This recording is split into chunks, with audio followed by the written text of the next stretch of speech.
Duka cita atas meninggalnya Nizam Shafe'i. Atas meninggalnya Nizam Shafe'i. Ini bukan hanya sekedar persoalan hukum, tapi ini tragedi kemanusiaan seorang ibu yang kehilangan anaknya. Makanya kita melaporkan hari ini ke KPI untuk minta pendampingan, karena kita akan resmi melaporkan sebagai korban kepada Polres dalam 1-2 hari ini. Kenapa kita laporkan? Karena banyak kita duga, patut kita duga, ini banyak yang terlibat di dalam kematiannya Nizam sendiri. Bahwa ini kita kenalkan, ini adalah Ibu Lisnawati, dia adalah ibunda kandung daripada Nizam. Dan kenapa? Selama 4 tahun nggak pernah ketemu Nizam, tidak diperbolehkan ketemu Nizam. Jadi ketika ketemu Nizam, dia sudah meninggal dunia. Dan perlu kita garis besarkan di sini bahwa perkawinan Bu Lisnawati dengan bapaknya Nizam itu perkawinan siri. Artinya keperdataan melekat kepada ibunya. Bahkan akte kelahirannya pun juga atas nama ibunya daripada Nizam. Kalau boleh tahu berpisah sama suami kapan dan kenapa akhirnya ibu nggak boleh ketemu sama Nizam? Nggak boleh ketemu sama anak. Terakhir ketemu 7 tahun ke belakang, 7 tahun, waktu umur 7 tahun. Waktu umur 7 tahun. Waktu umur 7 tahun. Terakhir kenapa nggak boleh ketemu sama Nizam itu kenapa? Karena disangka saya udah meninggal kata ayahnya. Udah segitu aja. Disebut sama ayahnya ibu udah meninggal. Terus mendengar kabar Nizam meninggal dunia gitu. Tahu dari siapa gitu? Dari ayahnya. Sempat dihubungi ayahnya. Bahkan anak saya sakit. Sempat ketemu pada saat anak sedang sakit? Enggak. Kenapa, Bu? Karena posisinya jauh, nggak sempat keburu juga.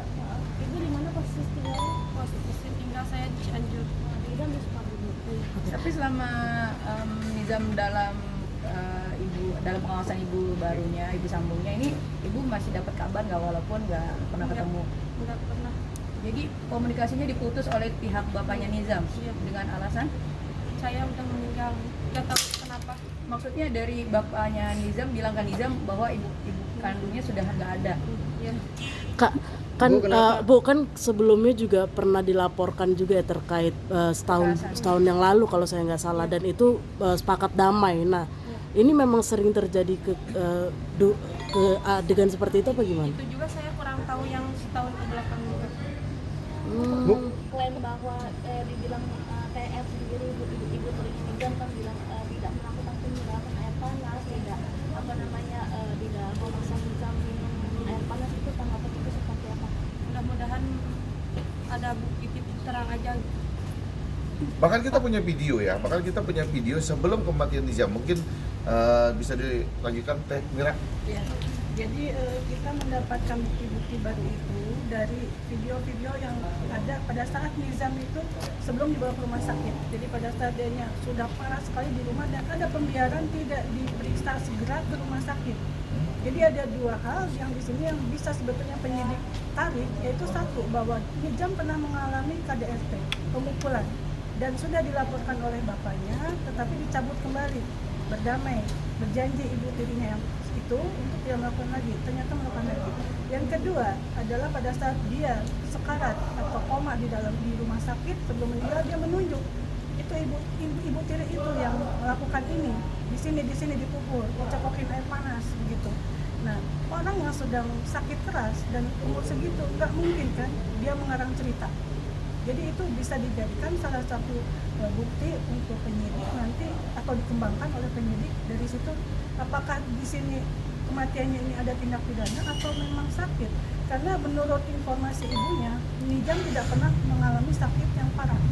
Tapi pengakuan ibu tirinya itu meninggal karena leukemia, autoimun dan lain-lain. Itu nggak masuk akal buat saya. Buat kami tidak masuk akal. Artinya tetap kita menunggu hasil otopsi dari Jakarta, karena dari Rumah Sakit Bayangkara hasil otopsinya itu kan baru sebagian. Jadi ada organ-organ tubuh di dalam tubuh Nizam itu yang mengalami pembekakan. Nah, kita sedang menunggu itu. Namun Polres Sukabumi kemarin sudah menyatakan ini sudah naik penyidikan. Artinya kita dalam 1-2 hari ini seperti Bang Krisna sampaikan, kita akan melaporkan seseorang lah seperti itu ya terkait kasus ini. Begitu, Bu tadi ibu bilang 7 tahun bersama Nizam ya. Sudah ketemu. Iya kan pada saat Sudah ketemu 7 tahun. Terakhir ketemu umur 7 tahun. iya kan Diurus sama si ibu sampai dengan umur 7 tahun. Nah, ketika Kemudian ibu 7 pergi, tahun, perginya- minta masuk pesantren. nggak pas Sana. pergi pesan nggak kepada Nizam atau Nizam mengetahui nggak perginya kemana? Ya iya tuh anak kan mau pesantren. Berarti memang terakhir ketemu di Yang pesantren minta itu. pesantren Nizam, minta ke budanya, saya mau masuk ke pesantren, maka diantar dimasukkan ke dalam pesantren, gitu ya Teh? Iya, iya. Ya. Ya saya tambahkan di sini bahwa keterangan dari KPAI menyatakan bahwa adanya tindakan felisida ya, yang artinya melakukan kekerasan atau pembunuhan oleh orang terdekat.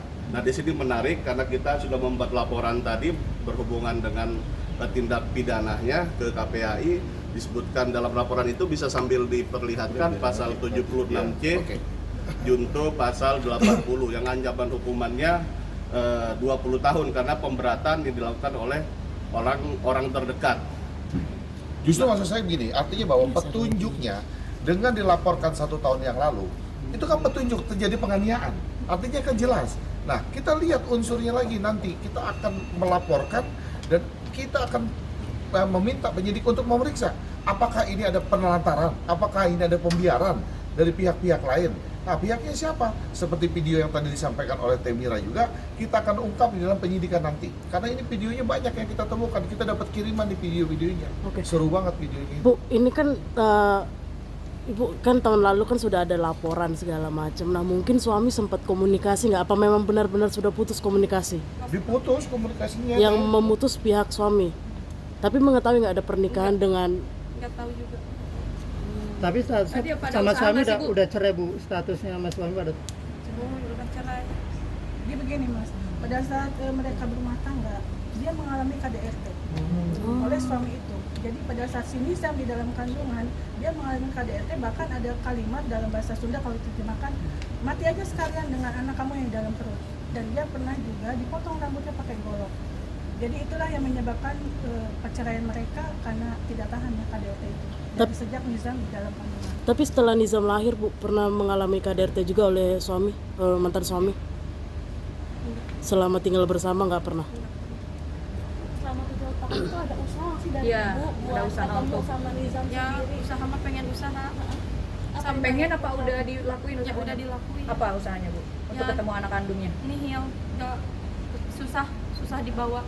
Bahkan ibu saya sakit juga mau pengen ketemu dulu sama anak saya, susah.